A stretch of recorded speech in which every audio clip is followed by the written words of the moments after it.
puestos en tela de juicio. ¿Qué pasará con la dolarización? Porque lo del Banco Central lo manifestaron como algo que no se negocia. ¿La dolarización se negociará? ¿Llegará?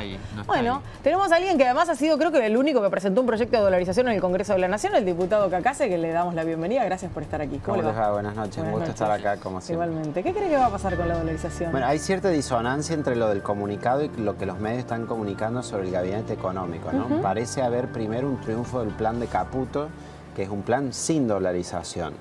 Y es un plan que, a mi juicio, reedita lo que no le fue bien al macrismo.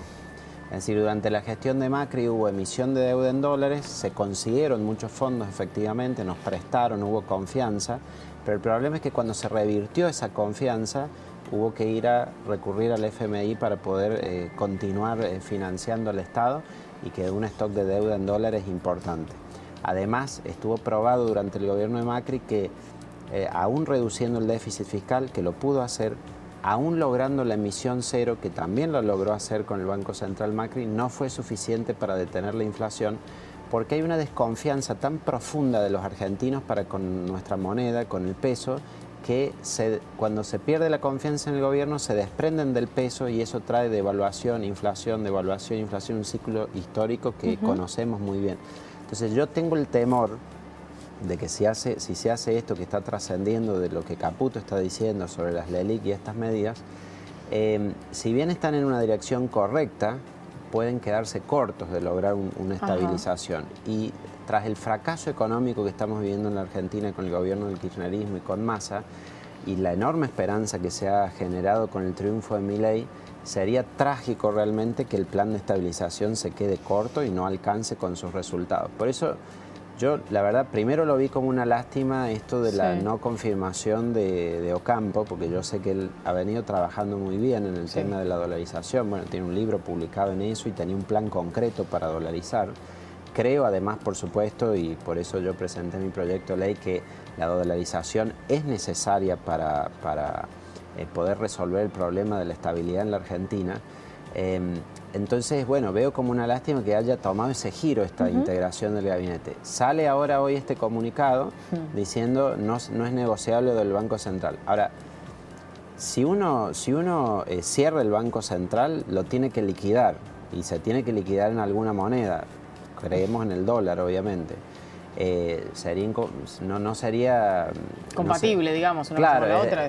Sí, o sea, cerrar el Banco Central sin dolarizar sería como dejar pesos emitidos circulando que nadie los respalda y nadie se hace cargo. Sería una cosa muy extraña. Por eso, digo, hay cierta disonancia entre lo que marca lo que vemos en los medios sobre la integración del gabinete y esto comunicado diciendo no se negocia el tema del Banco Central. Alejandro, entre las cuestiones que la dolarización ha generado resquemores, sobre todo en los sectores sindicales y de trabajadores, tiene que ver con que el recuerdo más patente de la Argentina es el del 1 a 1, y fue un momento donde ese 1 a 1, la convertibilidad y también con una cierta liberación del comercio, lo que pasó que hubo muchos cierres de industria, hubo mucho desempleo. Eso no podría volver a pasar. ¿Por qué no podríamos volver a atravesar una situación como esa? Bueno, primero que bajo la convertibilidad no había inflación y había menos pobreza que ahora. Eso vale la pena recordarlo. Pero había más desempleo, eso sí. Sí, pero ahora tenés empleo y sos pobre. Hoy tenés 7% de desempleo, pero 40% de pobreza. Quiere decir que ni siquiera teniendo empleo podés salir de la pobreza. Una situación absolutamente trágica. Yo creo que decididamente tenemos que estabilizar primero, porque estabilizando la moneda son las condiciones que nos dan para luego poder desarrollarnos y crecer. Esto de que las familias no lleguen a fin de mes, de que queden por debajo de la canasta básica, de que los comercios tengan que estar remarcando precios. El otro día recorrí en mi ciudad, al lado en Juana Coslay, y era comercios que me decían 3 veces por día, una farmacia me dijo 5 veces por día remarcaban precios. Imposibilita eso a cualquier comercio la posibilidad de planificar, de pautar cómo van a ser sus costos para adelante, y traba la economía. La teoría económica tiene muy claro de que cuando hay arriba de 30 puntos de inflación, una economía no puede crecer de manera sostenida. Entonces, lo primero que hay que hacer es estabilizar, para lo cual yo creo que hay que dolarizar. Ahora, ¿basta solo con dolarizar? Claro que no. Es decir, después para resolver la pobreza hace falta política fiscal. Para resolver la competitividad hay que ver el tema de nuestros impuestos, hay que ver el tema también de los costos laborales o la reforma laboral. Tenemos, me parece, una casi deformación profesional en Argentina de que todo lo queremos resolver por la vía cambiaria.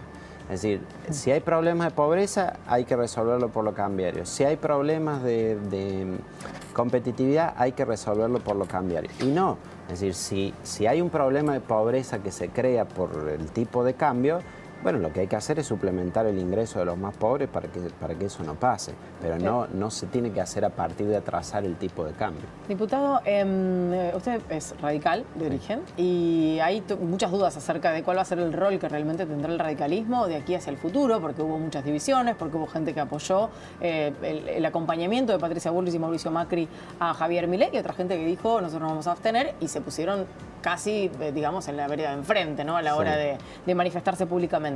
¿Cuál será el rol? ¿Qué cree usted del radicalismo? Bueno, primero en el balotaje, como decía, institucionalmente el partido dijo no apoyamos ninguno de los dos. Hubo posiciones individuales de los dirigentes en ambos sentidos, creo, algunos apoyando a Milei y otros a Massa, y se notaba a partir de los discursos.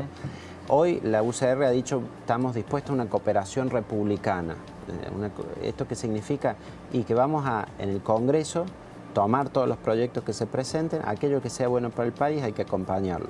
A mí me parece que hoy no es un momento para hacer ningún tipo de obstrucción ni obstaculización del gobierno de Milei, porque hay esperanza que se ha creado, sobre todo en terminar con la decadencia económica que estamos sufriendo. Eso requiere de cambios.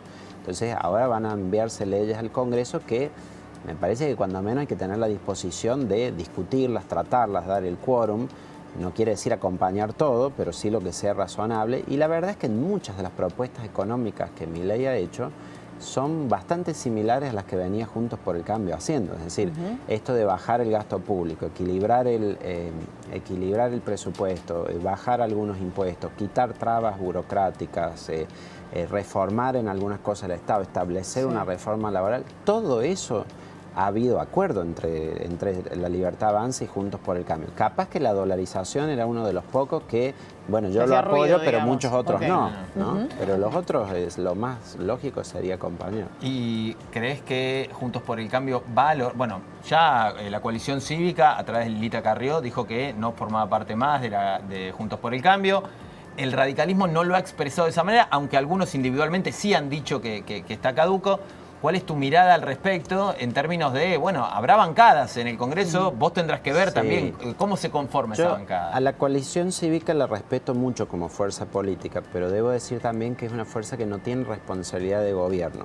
Y eso lleva a algunas decisiones diferentes. En el caso de la Unión Cívica Radical, tiene 5 gobernadores, tiene más de 400 intendentes. Entonces hay una necesidad también de establecer relación con los otros niveles de gobierno. Los gobernadores radicales, así como los 10 de Juntos por el Cambio, necesitan tener una relación fluida con el presidente. Tiene que ver con un tema de recursos, tiene que ver con un tema de hacer funcionar sus administraciones locales. En definitiva, les conviene que la marcha del país sea lo más fluida posible para que también en sus territorios puedan administrar. Y sí, por supuesto que a todos debiera ser la actitud de que apoyemos para que el país le vaya bien. Pensaba que también uno de los temas de conflicto, sobre todo para los gobernadores, ha sido la cuestión de la coparticipación, sobre todo frente a las declaraciones que en su momento, hace no tanto, ha hecho el propio Javier Milei. ¿Qué cree que puede pasar en ese sentido? Digo, porque ahí hay una cuestión que tiene que ver básicamente con la supervivencia de las provincias. La coparticipación no la va a poder cambiar, porque en eso hay que tener claro, es más difícil reformar la ley de coparticipación que reformar la Constitución. Para reformar la Constitución basta con el Congreso y una convención, para la ley de coparticipación tienen que firmar los 24 gobernadores, con lo cual se vuelve un juego de suma cero. Si alguien pierde, no firma. Entonces es muy difícil que se modifique si alguien sale perdiendo, por lo cual lo veo casi inmodificable. Sí, creo que Milei ha planteado, no voy a hacer transferencias discrecionales a provincias, no voy a enviar recursos para obra pública, y los gobernadores buscan marcar, bueno, si querés el apoyo en el Congreso, necesitamos que algunas de esas cosas continúen. Me parece que es parte de la negociación por recursos que existe en nuestro federalismo, algún punto medio o en común se va a encontrar. También estamos viviendo, creo, una situación política ahora inédita en la Argentina, que es que no son tantos los legisladores, diputados que responden a los gobernadores. Normalmente el gobernador decía, bueno, yo vengo y negocio y traigo todos los de mi provincia atrás. Ahora hay, en las mismas provincias que ganamos como Juntos por el Cambio, salimos terceros en las elecciones nacionales.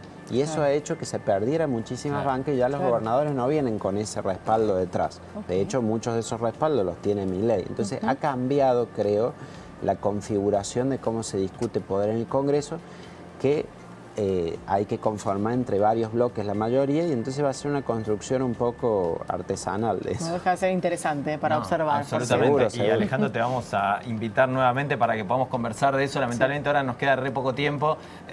Nos hubiera gustado charlar un poco más hoy, pero bueno, no va a faltar oportunidad seguramente. Muchísimas gracias por ustedes, venir. un gusto Un placer, siempre estar. como siempre. Muy bien. Bueno, Nosotros, ¿qué nos dice el productor? ¿Qué hacemos? ¿qué hacemos ahora?